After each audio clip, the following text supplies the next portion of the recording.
오늘은 미라클 워크 11번째 시간으로 성숙을 위한 훈련이라는 제목으로 말씀을 나눌 때에 큰 은혜가 임하게 되기를 축복합니다. 여러분은 혹시 식물을 키우면서 식물이 자라는 그런 기쁨을 아십니까? 여기 3층 테라스에 우리 이화성 권사님이 상추와 그리고 고추를 심어놨습니다. 물을 주고 햇빛을 받으면 이게 신기하게 자라서 저의 입속으로 맛있게 들어오는 채소가 됩니다. 참 신기해요. 심으면 나와요. 심으면 나와요. 비단 이게 식물뿐이겠습니까?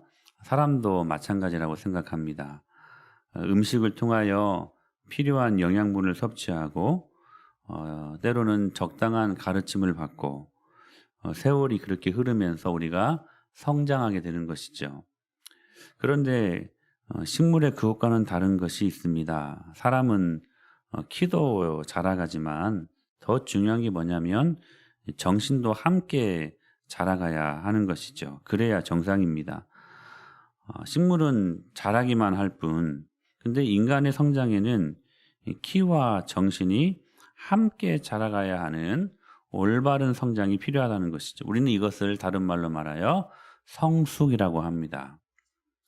인간이란 성장만 이루어서는 안 되는 존재이고 성숙도 함께 이루어야만 훌륭한 정상적인 인간이라고 할 수 있는 것이죠. 그러므로 식물이든 사람이든 특히 사람은 성장도 중요하지만 더 중요한 것은 얼마나 그 사람이 성숙하느냐, 이게 더 중요한 문제인 것 같습니다.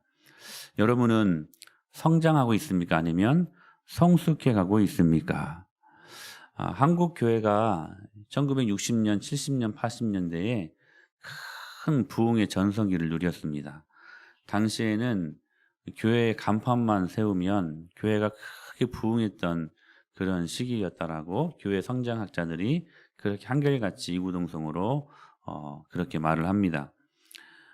당시 이 가난이라는 그런 주제를 가지고 먹고 사는 문제를 가지고 이 기복적인 측면에서만 이 문제들을 가지고 사람들이 교회에 왔기 때문에 성숙과는 거리가 멀었어요. 교회 역시도 성장에만 관심을 갖고 성숙과는 거리가 먼 그러한 교회의 모습을 보일 때가 있었습니다. 한때 전도 그 운동으로 해가지고 종교인 총동원주의 이런 말 많이 들어봤죠. 그래가지고 전도 많이 하면 실제로 그랬어요. 막 냉장고 주고 뭐 2등 선물은 뭐 세탁기 막 이런 이게 그때는 어마어마하게 와요 막. 근데 그 다음 주가 중요하잖아요. 그러면 그 다음 주는 싹 빠져나가. 이게 성장에만 온통 관심을 가졌던 그런 조국 교회들의 모습들 속에서 이 성숙해 보이는 그러한 그리스도인들이 많이 없었다는 사실들을 우리가 알 수 있게 되는 것이죠. 그런 의미에서 우리는 성장도 중요하지만 성숙해야 된다라는 거. 이 성숙에는 몇 가지 종류가 있는데요. 성숙한 사람은 이런 거죠. 다른 사람의 의견을 존중할 줄 알고 상대방의 말대로 하는 것이 현명하다고 생각이 되면 자신의 견해를 얼마든지 변경할 용의가 있고 자기 계획을 조정할 줄 아는 사람들이 있습니다. 우리가 이것을 상담학적으로 지적인 성숙이라고 합니다. 지적 성숙. 이게 고집하지 않아요. 자기 신념만 막 이렇게 막 주장하지 않아요. 조율해요. 지적인 성숙. 또 사람이 성장할수록 성숙할수록 말도 없이 무조건 토라지거나 그리고 도망하기보다는 자기의 불만을 속에 있는 마음을 솔직하게 얘기하고 행여 자기에게 비판을 가한다 할지라도 그것을 기꺼이 받아들일 줄 아는 사람, 이것을 우리는 정서적인 성숙이라고 합니다. 그래서 부부가 건강하려면 자신의 속에 있는 말들을 정직하게 말해야 돼요. 여보, 나는 사실 이게 기분이 나빠. 당신 이것 좀 고쳐줬으면 좋겠어. 물론 이것 때문에 싸우지만, 근데 건강한 부부는 서로 이런 것들 때문에 잘 싸우는 부부가 되어야 돼요. 잘 싸우는. 그래서 의견을 조율하고 무조건 막 내 편에서 내가 참자 막 삭혀두고 그러다가 여러분 건강하지 못한 부부관계가 되거든요. 근데 서로 이 정서적인 성숙이 특별히 부부 가운데 있어야 된다는 사실이에요. 그런가 하면 마음을 열고 어느 누구와도 잘 어울리고 만나는 사람들과 의미 있는 우정 관계를 잘 맺는 사회적인 성숙도 있습니다. 전 특별히 우리 아이들이 이 사회적인 성숙이 넘치는 아이 될 수 있게 되길 축복합니다. 참 중요하죠. 유치원에 가서 학교에 가서 잘 친구들과 어울리고 좋은 우정 관계를 통하여서 사회적으로 성숙해져 가는 그 과정들. 그러므로 다른 사람과 잘 어울리지 못하거나 소위 우리 낯을 가린다 하잖아요. 이런 말로 흔히 피해가려고 합니다만 말하자면 이런 것들을 우리는 사회적 미숙아라고 이렇게 이야기를 하는 것이거든요. 그리고 또 한 가지가 있는데 성숙한 사람일수록 도덕적으로도 성숙합니다. 도덕적으로도. 어린아이의 도덕은 보통 본능적이죠. 굉장히 본능적이지 않습니까? 그리고 이성적입니까? 아니요, 비이성적입니다. 그리고 매우 자기중심적입니다. 그러나 성인이 되어가면서 자기중심을 벗어나고 이타주의적인 관점에서 생각하고 배려하는 도덕적인 성숙이 있다는 것이죠. 자, 보세요. 지적인 성숙, 정서적인 성숙, 사회적인 성숙, 도덕적인 성숙. 이게 정상적인 사람이라면 이렇게 지적으로, 정서적으로, 사회적으로, 그리고 도덕적으로 성숙하게 되어 있습니다. 누구든지 이러한 과정을 거쳐야 성숙한 인격체가 되는 것이죠.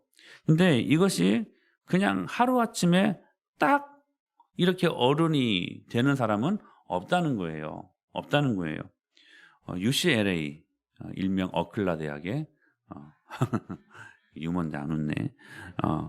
이 UCLA 대학의 심리학 교수 아주 유명한 사람인 로저 골드라는 박사님이 이런 말을 했어요. 한 사람이 성인이 되기까지는 7단계의 발달 과정을 거쳐야 된다. 첫째는 도망의 시기, 그리고 탐색의 시기, 투쟁의 시기, 회의의 시기, 불안의 시기, 회고의 시기를 거쳐서 마지막 7단계 성숙의 시기를 맞는다라고 그렇게 말한 적이 있습니다. 자, 우리가 성숙의 시기를 경험해야 되는데 그러면 이때가 언제냐 하면 그런 질문을 할 수 있잖아요. 그러면 이때가 언제쯤일까? 보통 50세 이상이 되어서야 나를 알고 나와 너의 관계를 알게 되는 이 성숙의 시기에 접어든다는 거예요. 제 나이가 지금 51입니다. 이제 좀 알겠어요. 그러니까 한 사람에 의하면 이 박사님 말씀에 의하면 50세가 안 된 사람은 아직 사회적으로 미성숙하다는 거예요. 그러니 한 인간이 성숙한 인격체가 된다는 것이 결코 하루아침에 딱 그냥 이루어지는 것이 아니라는 것을 말씀하시는 것입니다. 여러분, 우리가 예수님 믿고 신분적인 변화, 이것은 극단적으로 이루어집니다. 아멘. 그래서 우리 예수님을 영접하는 그 순간 우리는 죄인에서 의인으로 바뀌고요. 극단적으로 바뀝니다. 즉각적으로. 그리고 저주에서 축복으로 바뀌고요. 죽음에서 생명으로 바뀌고요. 지옥에서 천국으로 극단적으로 바뀌어요. 신분적인 측면에서는. 그러나 우리의 속성은 아직까지도 죄인이죠. 신분적으로는 의인입니다. 근데 죄된 속성이 있다는 거예요. 근데 이 죄된 속성은 계속해서 단계를 가지고 그래서 여러분은 이 부분들을 신학적인 용어로 성화라고 이야기하지 않습니까? 그러니까 그냥 저절로 되는 것이 아니라는 것을 말씀하고 있는 것이에요.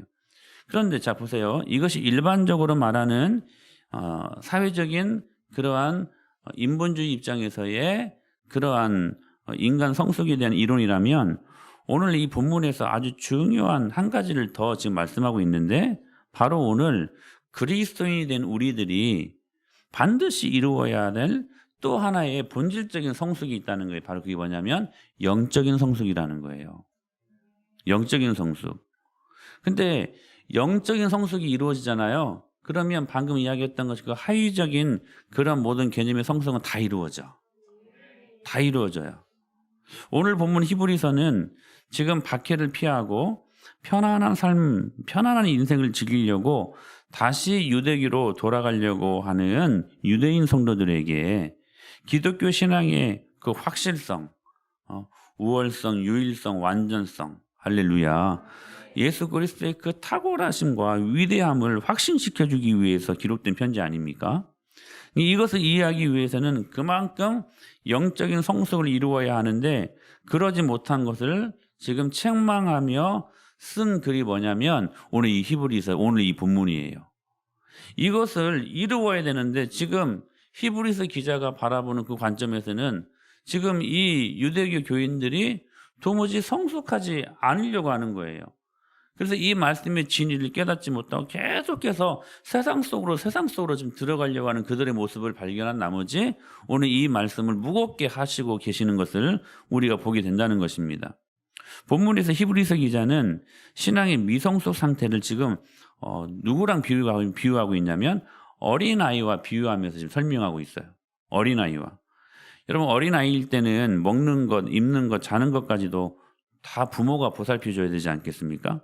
그러다가 장성하여 성인이 되면 부모의 도움 없이 성인이 먹는 음식을 먹고 어려운 일들을 스스로 척척척 해결해 나가는 능력을 습득하게 됩니다.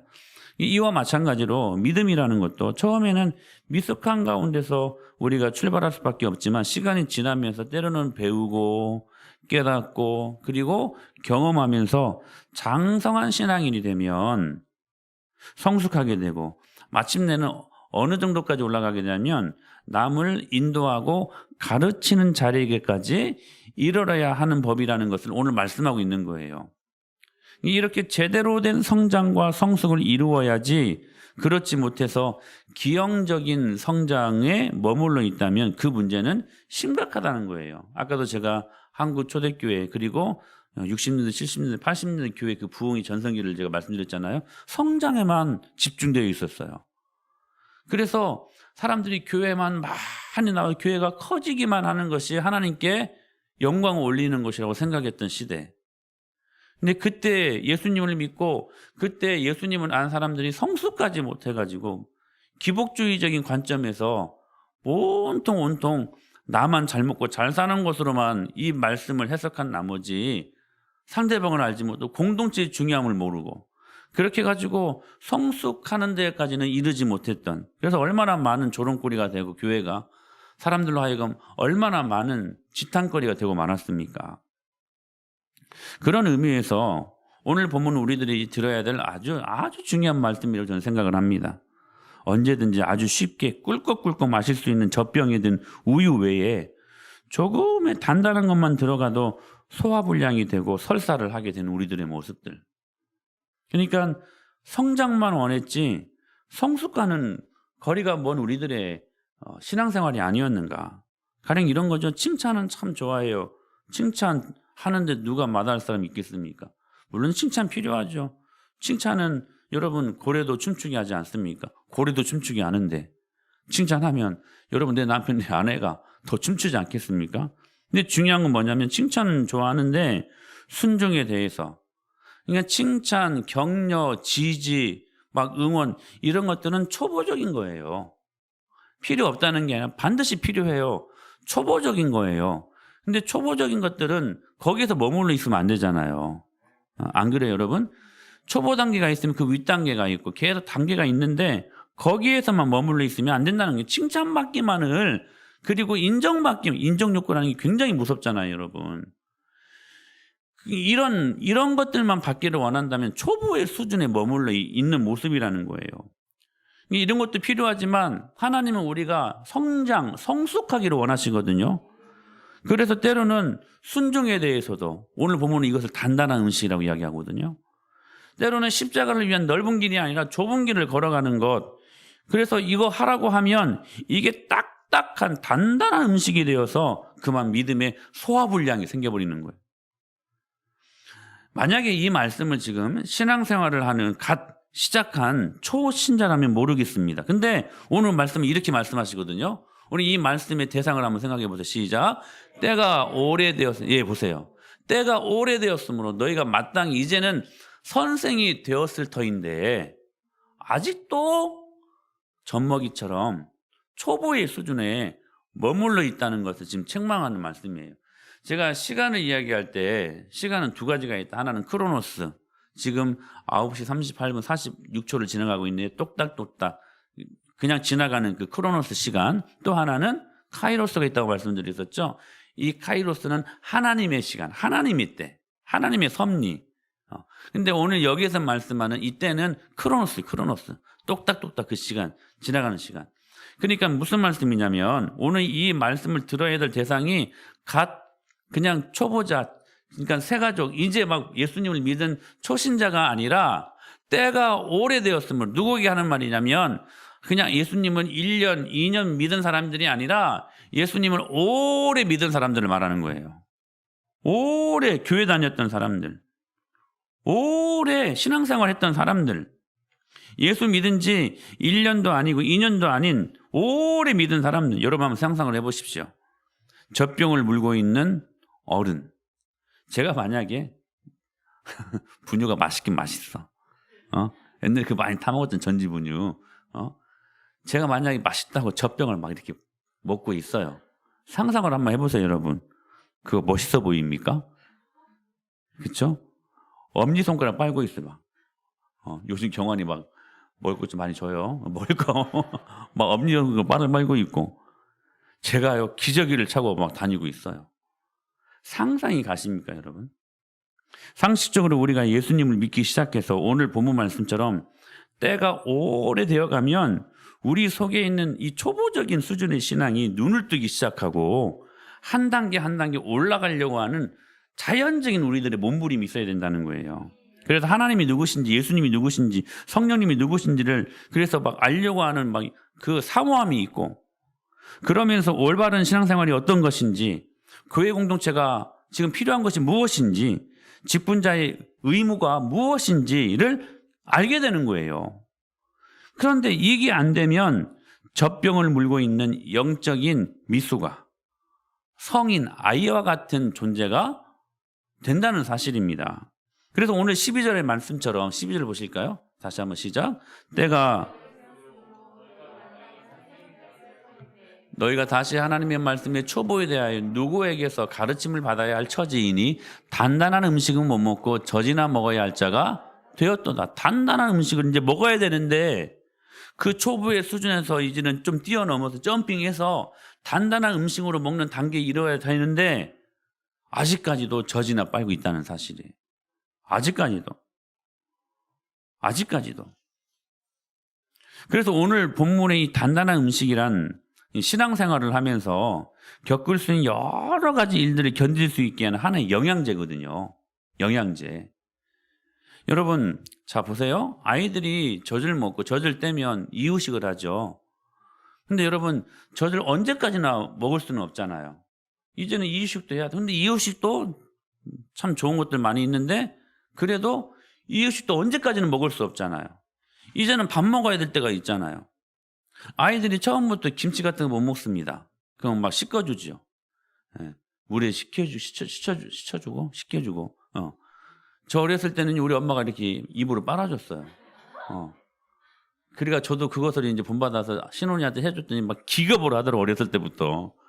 저희 엄마 진짜 빨아줬어요. 근데 그걸 맛있게 먹었어요, 어렸을 때는. 저만 그랬나요, 혹시? 나이가 되면 근데 어느 순간 매운 것도 먹게 되고 어느 순간 정말 단단한 거, 어렸을 때는 도무지 소화할 수 없는 거 먹게 되잖아요. 고기도 먹고 질긴 것도 먹고.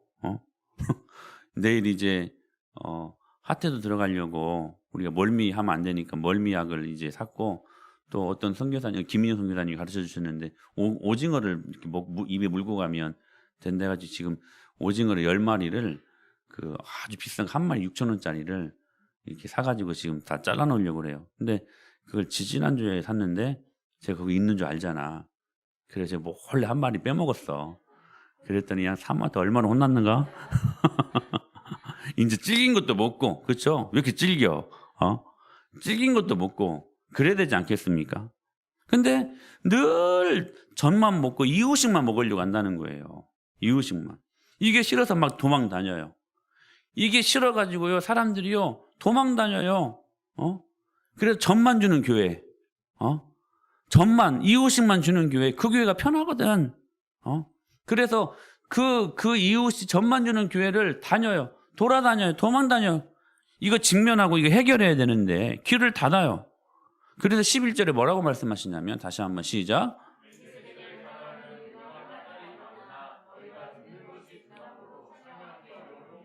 이게 단단한 음식은 뭐냐면 보약이야, 보약.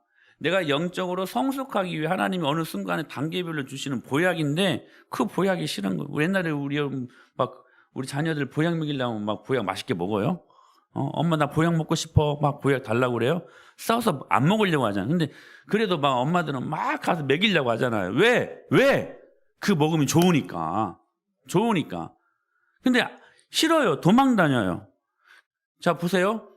자, 너희가 듣는 것이 두나무로 설명하기 어려우니라. 이 말씀 참 재미있는 말씀이에요. 멜기세덱에 관하여는 우리가 할 말이 많으나, 그러니까 깊이 있는 말씀들이 너무 많다는. 근데 너희가 듣는 것이 두나무로, 너희들이 IQ가 모자란다는 말이 아니거든요. 이 멍청해서 말하는 말, 어리석어서 이런 말이 아니에요. 머리가 안 좋아서 하는 말이 아니라, 너희가 단단한 음식으로 내가 너희들에게 영양제를 주려고, 보약을 주려고 하는데, 도무지 너희들이 써서 그 말씀을, 그 음식을 먹기 싫다는 그런 이유를 가지고 도무지 안 들으려고 했기 때문에 설명하기가 어렵다, 이렇게 말하는 거예요. IQ의 문제가 아니에요. 머리 안 좋은 것의 문제가 아니라 듣기 싫은 거야. 간섭하는 게 싫은 거예요. 신앙의 겉면이 잔소리로만 들리는 거예요. 그 단단한 음식 먹으면 보약인데. 지금 본문이 이것을 책망하고 있는 거예요. 제발 입에 물고 있는 젖병 떼고 성숙한 어른으로 살라고 충고하고 있는 말씀. 사랑하는 여러분, 오늘 우리들의 모습들이 이 어린 아이와 같은 젖만 먹는 그런 모습들은 아닙니까? 아직도 젖병을 입에 물고 있는 영적인 미숙아의 모습은 아닌가 하는 것입니다. 사랑하는 여러분, 성인 아이에서 벗어나십시오. 신앙의 유익한 말씀들을 받아들일 줄 아는, 그래서 이제는 아무리 단단한 음식이라도 먹고 소화시킬 수 있는 성숙한 신앙인의 모습으로 설 수 있게 되기를 간절히 축원합니다. 그런 의미에서 오늘 본문이 한 가지를 권면해요. 뭐냐면 영적인 성숙을 위해서 14절에 연단을 받으래요. 무슨 말씀이에요? 이게요, 그냥 저절로 되는 것이 아니라는 거예요. 이것이 어느 순간 그냥 딱 성령 충만함을 받으면 이것이 죽을 때까지 이 성령 충만이 이루어지는 것이 아니라는 거예요. 계속해서 훈련해야 된다는 거예요. 연단이란 말이 헬라어로 게김나스메나라는 말인데요. 뭐라고요? 게김나스메나. 저도 발음하기 어려워요. 뭐 알 필요는 없는데 이 의미만 알면 되는데, 이 단어의 그 문법적인 시제가 뭐냐면 완료 수동분사예요. 이게 무슨 말씀이냐면 연단을 받아야 되는데 끊임없이 받아요. 끊임없이 훈련을 통하여 반복하고 또 반복하고 또 반복하고 훈련받으라고 하시는 말씀이에요. 그러니까 단단한 음식을 먹기 위해서 너희들이 어느 순간에 딱 되는 게 아니라 훈련받아야 된다는 거. 무엇을 훈련받아요? 순종을. 여기 단단한 음식이 순종을 말하는 거예요. 사랑하는 여러분, 신앙의 성숙과 미성숙을 나누는 가늠자가 뭐냐? 순종하는 것입니다. 단단한 음식이에요. 이제 단단한 음식을 먹을 때가 됐다는 거예요. 먹어야 된다는 거예요. 그게 뭐냐면 순종이에요. 순종. 여러분, 순종은 우리들에게 주신 축복이자 동시에 우리가 해결해야 될 영원한 숙제인 것 같습니다. 우리가 우리의 삶 속에서 주인 되고 싶고 우리가 왕 되고 싶은 것을, 그걸 제거하고 예수님이 주인 되고 예수님이 왕 되게 하는 것, 이것이 순종일진데, 문제는 뭐냐면 이거예요. 이게 저절로 자발적으로 되는가 하는 것입니다. 여러분, 돼요? 자발적으로? 문제는 뭐냐면 이게 저절로 자발적으로 되는가 하는, 이게 문제라는 거예요. 순종은 하나님이 준 축복입니다. 순종하면 복 받습니다. 여러분, 얼마나 우리 이 말씀들을 많이 들었습니까?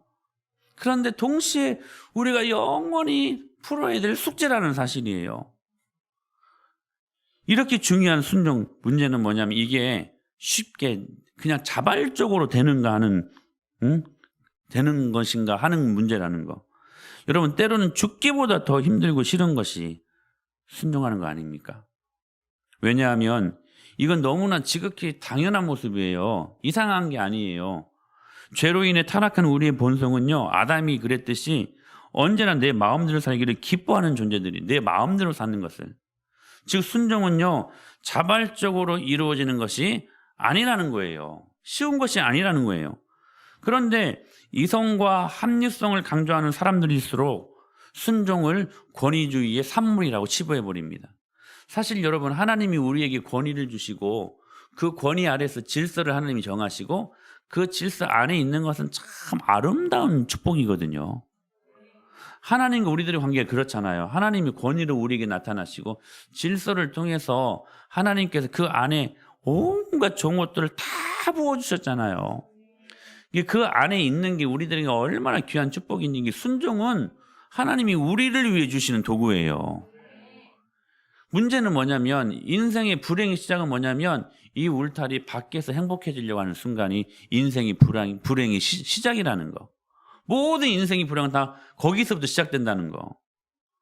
그러니까 하나님이 주시는 그 아름다운 권위와 질서 안에 있는 순종을 통해서 얻어지는 축복은 너무 아름다운 것입니다. 그런데 문제는 뭐냐면 이성과 합리성을 강조하는 이 민주주의 이 사고가 발달하면 발달할수록 우리는 억압에 의한 강요된 순종을 치를 떨며 싫어하게 된다는 사실이에요.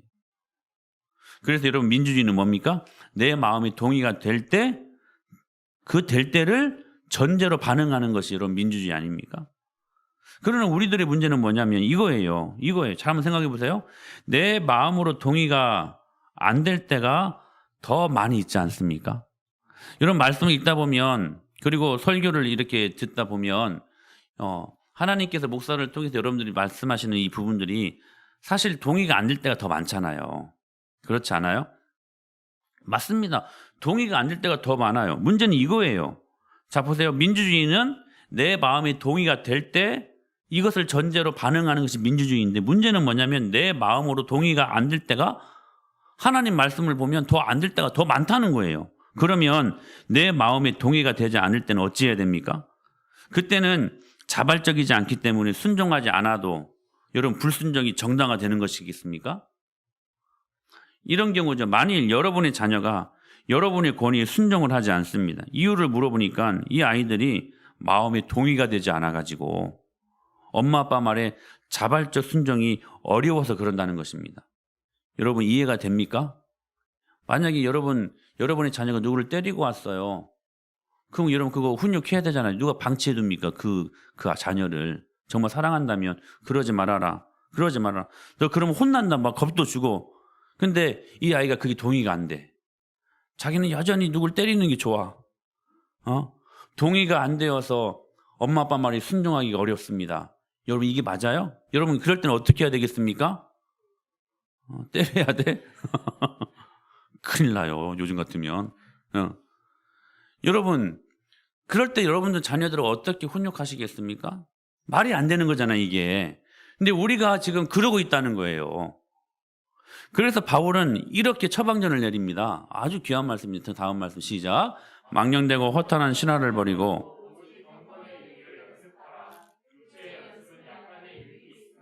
경건은 범사에 유익하니 약속이 있느니라. 할렐루야. 망령되고 허탄한 신화를 버리고 오직 경건에 이르기를 뭐 하래요? 연습하래요. 바울이 그렇게 권면이, 히브리서 지금 이 기자도 지각을 사용함으로 연단을 받으래요. 순종은 그렇게 되는 것이래요. 여기 경건이, 여러분 경건의 최고봉이 순종 아닙니까? 여기 그러니까 경건을 순종으로 바꿀 수 있는 말이에요. 오직 순종에 이르기를 뭐 하래요? 연습하라는 거예요. 그냥 저절로 되는 게 아니라는 거예요. 한번 내가 어떨 때는 진짜 순종하고 싶을 때 있잖아요. 그 마음이 계속 죽을 때까지 유지가 안 된다는 거예요. 그러니까 여러분 경건의 최고봉인 순종은, 신앙생활의 최고봉인 순종은 내가 동의가 되어서 하는 게 아니라 피나는 연습과 피나는 훈련으로 하는 것이 순종이라고 지금 말씀하는 것입니다. 지금 한창 올림픽 중에 있지 않습니까? 운동선수들이 금메달을 따기 위해서 얼마나 많이 피나는 뼈를 깎는 훈련을 하지 않습니까? 줄여서 피를 깎는. 근데 여러분, 훈련은 고통스럽죠. 고통스럽죠. 때로는 하기 싫어도, 그러나 금메달이 목표이기 때문에 싫어도 감독이나 코치의 말을 들어요. 여러분, 그렇게 해서 막 훈련하고 반복하는 거 아니겠습니까? 그러나 그 고통스러운 훈련의 대가는 금메달입니다. 금메달을 딸 수 있는 자들로 만들었기 때문에. 그래서 그 훈련의 대가는 말할 수 없는 기쁨과 즐거움과 희열이에요. 사랑하는 여러분, 순종이 그런 것입니다. 순종하기 전에는 몰랐던 기쁨, 할렐루야. 순종할 때 여러분 누릴 수 있는 기쁨. 인간의 죄성이 하나님 말씀에 순종하는 것을 싫어합니다. 이것은 지극히 당연한 모습이라니까요. 청교도 신학자였던 존 오웬이 이렇게 말합니다. 하나님과 인간은 하나님과 그분과 관련된 모든 것들을 기본적으로 싫어하는 존재들이다. 이걸 어떤 현상이라고 말하냐면 적의 현상이라고 해요. 하나님을, 죄된 속성을 갖고 있는 자연인들은 하나님을, 준아 말씀 들어, 하나님을 믿게 되어 있고, 아니 죄된 자연인들은 하나님과 그분과 관련된 모든 것들이 그냥 싫어요. 이게 죄된 속성을 갖고 있는 인간들의 모습이야. 인간들의. 그래서 자, 방금 이야기했던 것처럼 우리 마음의 동의가 될 때, 우리 마음의 동의가 될 때를 기다리다가 순종하겠습니다라고 생각한다면 죽을 때까지 순종 못한다는 거야. 왜냐하면 자연스러운 우리들의 자연인의 모습은 뭐냐면 하나님과 그분과 관련된 것들을 싫어하기 때문에 동의가 안 돼. 그러니까 동의를 바랄 때까지 내 마음의 동의가 될 때 저는 순종하겠습니다. 이걸 바랄 때까지 우리가 순종을 원한다면 죽을 때까지 하지 못하는 게 순종이라는 거예요. 내 중심에서 내가 할 수 있는 것만큼만. 제가 종종 말씀드리는데 신앙은 저는 1단계에서 10단계가 있다고 생각을 하는데 종종 우리가 1단계를 거치고 1단계는 초보적인 단계, 한 1, 2, 3단계 그리고 4, 5, 6 여기까지는 그냥 교회가 좋고 동의가 돼요. 그래서 아멘하고 따라가요. 그런데 중요한 것은 뭐냐면 하나님은 우리가 10단계에 이르기를 원하시거든요. 그러니까 어느 순간 10단계를 확 우리를 끌어올리기 위해서 7단계부터 가령 예를 드는 거예요. 7단계부터 이해할 수 없는 순종을 요구하실 때가 있다는 거예요. 7단계부터 눈에 안 들어왔던 유혹, 눈에 안 들어왔던 시험거리가 보여. 6단계까지는 목사님이 너무너무 좋아. 근데 7단계부터는 이상하게 하는 말 한마디 한마디가 걸려 마음에. 이상하게만 느껴지고. 여러분 그때가요. 여러분이 성숙하기 좋은 하나님이 일하시는 주님의 기회임을 여러분 믿으시길 바랍니다. 그때를 믿음으로 점핑하고 통과하고 나면 하나님이 주시는 순종을 경험할 때 우리가 누릴 수 있는 영원한 복음 안에서의 자유가 있는데 항상 그 6단계에서 미끄러지는 거예요. 7단계에서 미끄러지는 거예요. 6단계까지 말고 7단계에서 계속 미끄러지는 거예요. 이분들은요 어떤 교회를 가도 6단계까지는 버텨. 왜요? 자기가 동의가 되어서 하니까. 근데 7단계부터는 동의가 안 되는 시험거리들이 많거든. 그러면 또 교회로 이 교회 아닌갑다. 자기가 내 교회라고 말할 수 있는 교회가 될 수가 없는 거예요. 어떤 교회를 가든. 사랑하는 여러분, 손바닥으로 태양을 가리는 것이죠. 눈 가리고 이러면 아웅 아닙니까? 하나님의 말씀은 여전히 유효하고 이 말씀 본질적으로 살아있음을 믿습니다. 한 가지만 가르쳐요. 6단계까지만 말하는 교회, 그 교회가 좋아서 갑니다. 근데요, 거기에서 진짜 신앙을 훈련시킨다는 그 목사님 7단계를 이야기할 거거든요. 거기서 또 미끄러져. 사랑하는 여러분, 그래서 우리는 순종을 훈련해야 됩니다. 반복해야 됩니다. 반복하고 또 반복하고 지난주 말씀처럼 언제까지요?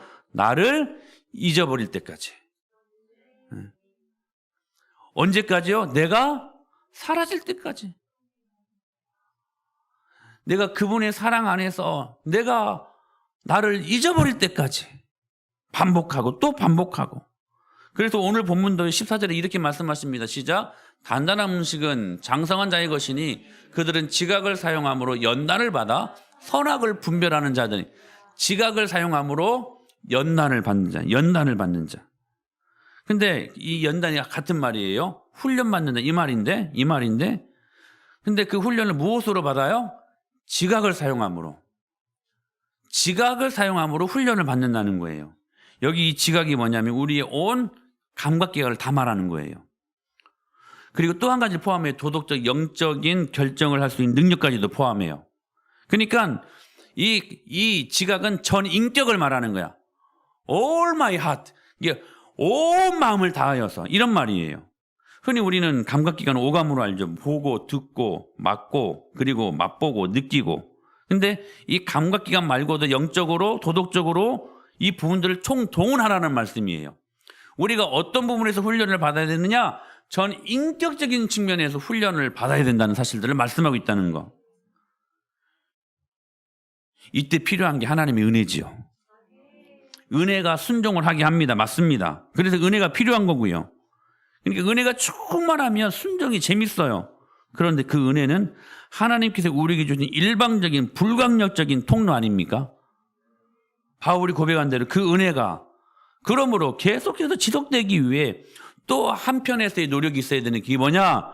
우리 편에서 더 많이 수고하는 몸부림이 있어야 된다는 사실이. 그게 뭐냐면 연단을 받는 거예요. 심지어는요, 바울은 이렇게까지 말을 했습니다. 그 연단을 위해서. 시작.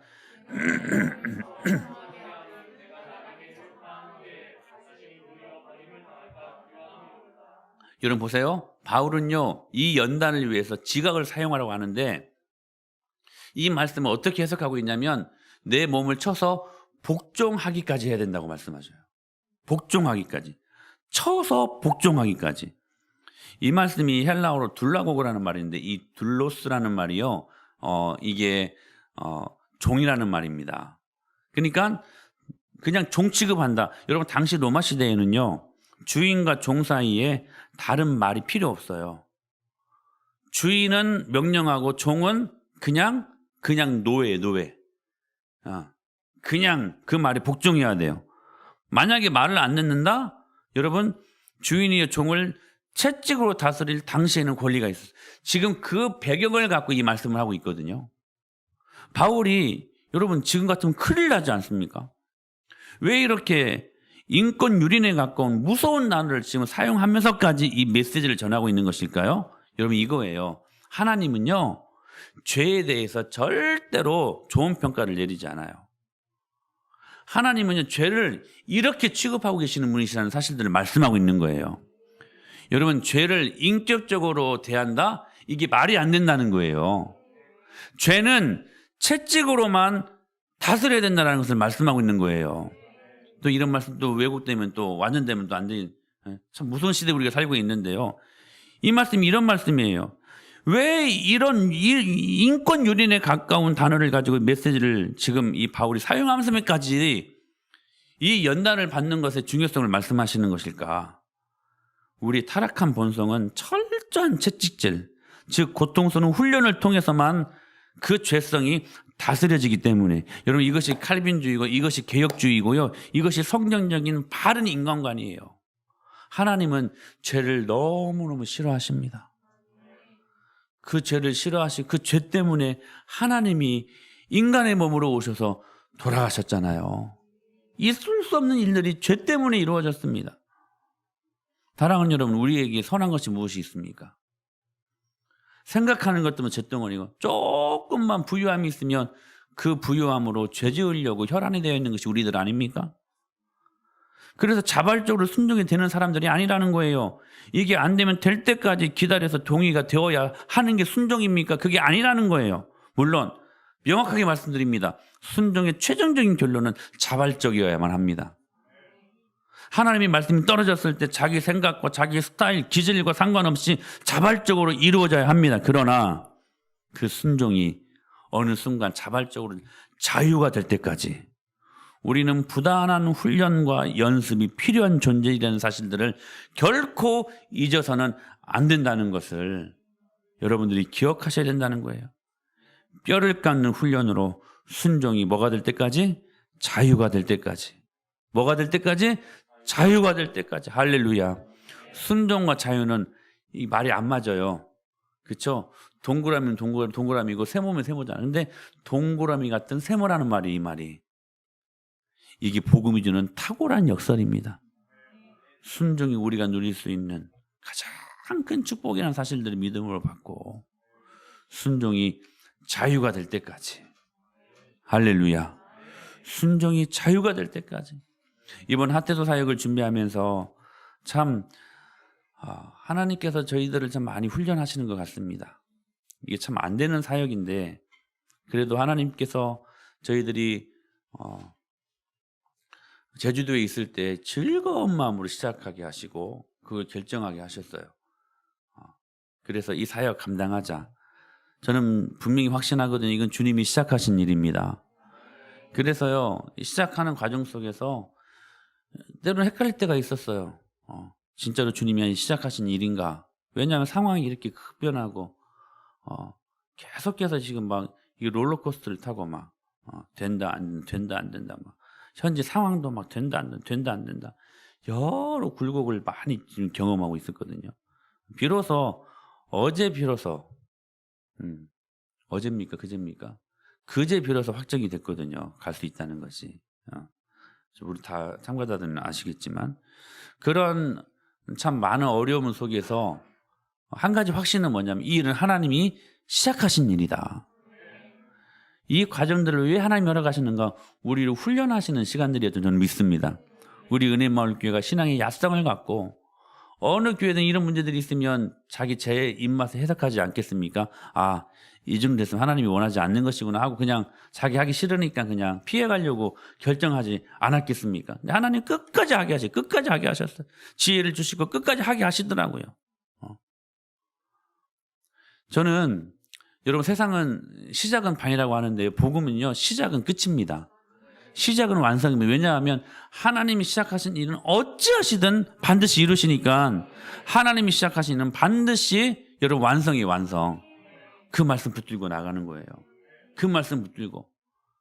그러면 그 과정 속에서 왜 이런 문제들을 주시는 우리 훈련하시려고. 단단하게 순종이 자유가 될 때까지 훈련하시는 시간들을 저는 이번 물론 일주일 동안 가서 묵묵히 그 일들을 감당할 때에 하나님께서 그 핫태도 마을에 큰 복을 주실 것을 믿습니다. 근데 그것도 그거지만 하나님께서 우리에게 주시는 복이 더 큰 것 같아요. 신앙의 야성을 훈련하고 우리 믿는 사람들이 강해질 수 있는 시간들을 이 시간들로 주님께서 훈련하시는 복이 있음을 믿고 사랑하는 여러분 이 사회 잘 감당하여 주님 주시는 축복을 믿음으로 감당하는 저와 여러분이 될 수 있게 되기를 간절히 축복합니다.